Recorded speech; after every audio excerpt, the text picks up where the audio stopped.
এই পর্বে আলোচনা করব পার্ট ৮। এখানে লেখা আছে দেখো শুনি ও বলি। এখানে লেখা আছে ছড়া। আমরা এই ছড়াটি পড়ব। এখানে আছে দেখো আতা গাছের তোতা পাখি, ডালিম গাছে মৌ, এত ডাকি তবু কথা, খাও না কেন বউ। আমরা এখানে তিনজন ছেলে মেয়েকে দেখতে পাচ্ছি। এরপর এখানে একটি তোতা পাখি দেখতে পাচ্ছি দেখো।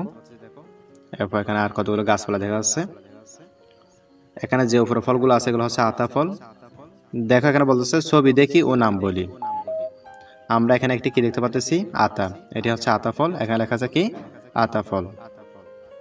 এরপর আমরা এখানে একটি ফুল দেখতে পাচ্ছি, এটি হচ্ছে কি ডগর ফুল। এরপর এখানে একটা পাখি দেখা যাচ্ছে, এটি হচ্ছে কি দোয়েল পাখি। তোমরা এগুলো ভালো করে শিখে নিবা। এরপর এখানে বলতেছে নিজের জানা একটি ছড়া বলি, অর্থাৎ নিজের জানা এমন একটি ছড়া বলো। তোমাদের সুবিধার্থে ছড়াটি আমি আবার বলতেছি। ছড়া। আতা গাছে তোতা পাখি, ডালিম গাছে মৌ, এত ডাকি তবু কথা, খাও না কেন বউ।